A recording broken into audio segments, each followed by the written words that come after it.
Welcome back, I'm Captain Xavier, and today we're going to be looking at some more options for the MatrixFire, courtesy of Cake. Links in the description, of course.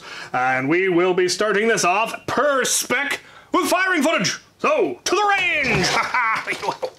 Right, here on the range we have my now upgraded MatrixFire. This one is running on Michelle 2s with a 2S motor, and then now has the Magnus Master Key.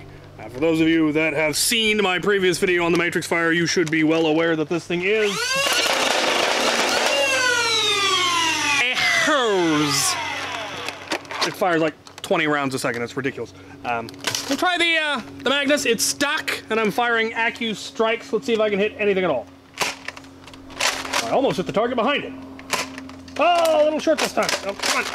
One more in the middle. I got a bottle. That's amazing. Right, try the little one. Here's the pistol version. Short and barrel, we'll talk about that. But this one is unmodified, so let's see if there's a difference.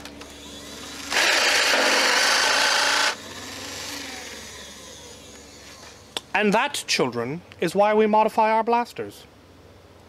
Let's talk about them. Right. Well, that was hilarious. Though in all seriousness and honesty, that was exactly what I was expecting to have happen with the stock motor and stock batteries trying to keep up with that rate of fire.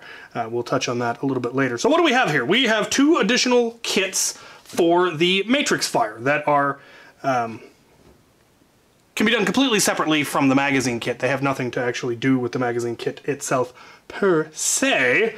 We have a Magnus Master Key Kit, very, very similar to the Campbell Nerf Works design. In fact, you make all of the same cuts to the Magnus that you do for the Campbell Nerf Works kit, and it simply bolts on to the lower rail. You do have to remove the tabs, the stop tabs on the MatrixFire's rail. But that's really easy to do. You can do it with a knife or a Dremel or a file, or you can also make notches in the part that attaches to it. That's what I did on the Magnus side. It just seemed easier, and it works really, really well. As you saw, it locks on there. It is absolutely solid. It is bolted on and beautiful. The handle here is not strictly speaking necessary, but I really like the look of it. Gives you a little bit more to hold on to. Also, since you've cut some of the slide, it gives it a little bit more rigidity and keeps it from jamming as bad. I had one jam where I was squeezing in the wrong spot. You want to pull from the front. You don't want to pull from back here or it'll jam. You pull from up there.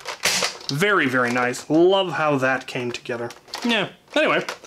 Super, super cool. I like definitely like how this is coming together. It definitely has that space plasma rifle, Space Marine feel about it with the big beefiness, which, as we know, I'm a big fan of. I like the Stampede, I like the Mark III with the Magnus kit, I like big, beefy blasters. But not everyone does, and so that's why this exists. This is the opposite direction. This is a minimized version of the MatrixFire. It doesn't have the stock, though there's no reason you couldn't put a stock on there and go for kind of a submachine gun look if you wanted. Instead, it has a minimized barrel, and it's, again, ridiculously easy to install. You make one cut right up through, right here where this round section here is on the barrel. You cut right in front of that, cut straight across. You have to remove this shroud part. You can also just cut through it and then it'll fall off, but you may have to open it up too. I think there's one screw over here on either side that you actually do have to get in, take the blaster part and then remove, but it then is just friction fit on, and is very solidly friction fit on, so you don't have all of those holes, though they're not huge. I mean, you could just cut it off if you didn't want to, but I think it looks much, much better with this installed, obviously. And that just locks on there. You could put a screw in if you really wanted to make sure it doesn't go, or glue it, or if you glued it, then you wouldn't be able to open the blaster anymore. And on this one, you definitely want to, because we saw in the footage, the first couple of shots are okay, and then the rest just kind of out of the barrel, because the stock motors and AA's were simply not able to keep up with that rate of fire. And it's a matter of torque, which has to do with current, how much current the motors draw, how much current the batteries can produce. AA's produce approximately an amp, which is just not enough to keep up with 20 darts a second, because every time a dart goes through the flywheels, it slows them down a little bit, and if there isn't enough time in between shots for them to get back up to speed, then you just get, you know, just kind of pours out of the end of the barrel instead of flinging. So this one will get upgraded to 2S at least. I might try 3S. Maybe I'll get a little bit crazy with it, but maybe not. We'll see. But definitely 2S at the minimum. I probably won't add the PWM because it turned out that was unnecessary. The reason I put it in the first place was I thought that the pusher motor was going too fast, and I wanted to be able to turn it down, and it turned out it was actually a flaw in the design of the Magwell itself. The issue was that this notch was too small and the darts were getting caught on it sometimes, depending on how they were situated in the magazine. And that has been alleviated, and so I really don't need the PWM. Though maybe I do want a slightly lower rate of fire. I can't imagine when I ever would. But he also has made some updates to the Magwells. He has some upgraded Magwell versions. This one is a flush version. I'm not entirely sure what the application is for that. Maybe it mentions it on the website. You can check it out. But it ends up being flush with the blaster. And I can think of any number of cosmetic reasons why you might want to do that. Maybe you just don't want it bulging. I don't know. But the big addition with these is that there is now a longer mag release lever that you can now hit with your middle finger, your rev trigger finger. So that is pretty cool.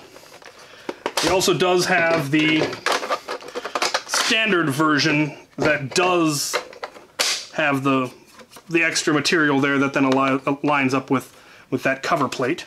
There is a fancier cover plate. Cover plate now comes with greebles. You can see all the detailing that they've added in there, which just looks a little bit better, because here you've got all this greebling here and all this here, and then blank smoothness right there. And so, I mean, the greebling looks better. Also, slightly better color match on the green. It's not quite perfect, but it's definitely closer than this forest green that we had before. So, yeah. Better mag release, if you're into that.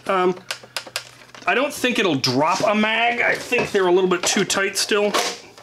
Yeah, I won't drop a magazine, but if you prefer that style of mag release, it works. I prefer using my thumb, but I like that the option exists for those who might prefer that style. I'm going to go back to this one. So, that is what we have from Cake. Absolutely beautiful work. Love the design work. Very cool. Now, these kits are not quite as drop-in as this one is. This one, literally, you can just pop it on, though if you, as I said, you don't do the internal modifications, you're going to have some issues. Both of these require, obviously, some cutting, possibly some dremeling or filing and whatnot. A little bit more work, but still very simple, relatively speaking. And for the functionality you get, I mean, go into having the Master Key, all kinds of uses for that. Lots of games are using special ammo types now just because they're fun. Also, if you want a pistol version, or at least a much smaller, compact version, you've got that. Just really, really cool. The fact that you have the rifle and the pistol from the same blaster, I think that's really cool. So, there you have it. My thanks to Cake. I love his work. Beautiful, beautiful work. Thank you for sending this, and thank you guys for watching. Maha!